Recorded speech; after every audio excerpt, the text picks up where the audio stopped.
Bana, mambo vipi? Mambo vipi wadau wa michezo? Leo tena ni siku nyingine, siku ambayo tunakutana katika ulimwengu wa michezo kufahamishana mambo mawili matatu kuhusiana na mchezo wa mpira wa miguu. Bana, leo mimi niko tofauti kidogo. Leo bana, ningependa kukumbushia swala la Pacome Zouzoua. Pacome Zouzoua ni mchezaji ambaye katikati hapa almost one week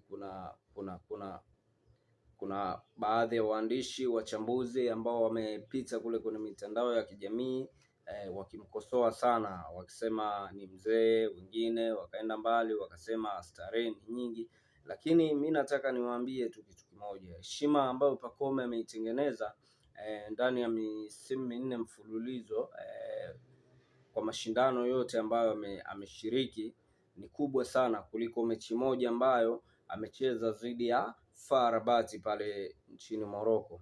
Mechi ile ilikuwa na vitu vingi sana. Kwanza kulikuwa na hali ya hewa ambayo ilikuwa si rafiki kwa mchezaji mwenyewe, lakini pia kulikuwa na vitu vingi sana ambavyo ni lazima kila mtu au katika maisha ya kawaida anaweza kuvipitia. Kuna wakati unaamka uko sawa na kuna wakati unaamka hauko sawa. Kuna wakati unaweza ukaamka ukawa na mood ya kazi na kuna wakati unakuwa hauna mood ya kufanya kazi kabisa. Hiyo ni hali ya kawaida kabisa katika mwili wa mwanadamu.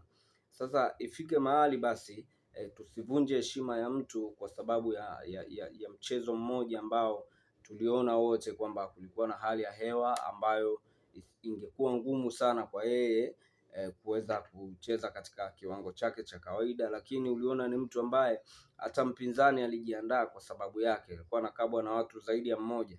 Sasa watu wakamvua kofia, wakazungumza mambo mengi sana.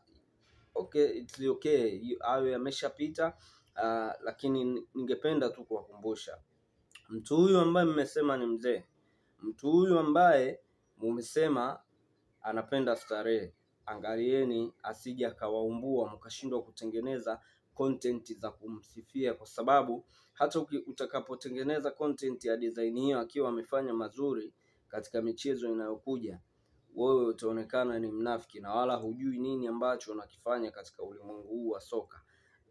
Binafsi mimi napenda kuupa mpira heshima yake. Sijawahi kumzungumzia mchezaji hata mmoja vibaya.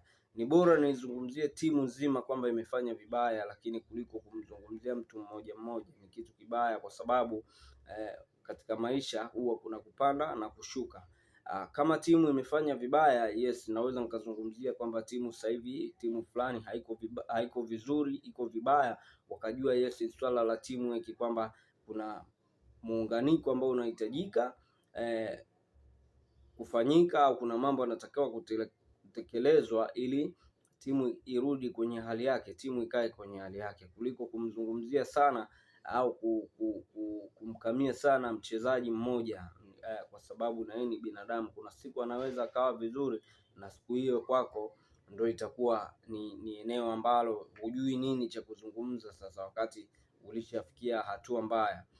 Mi yangu ni hayo tu. Shuka hapo kwenye comment, share video hii waweze kutazama watu wengi zaidi, lakini usisahau kusubscribe YouTube channel yangu na mimi niweze kupiga hatua 1 2 3 kwa sababu ya hichi ambacho nakifanya.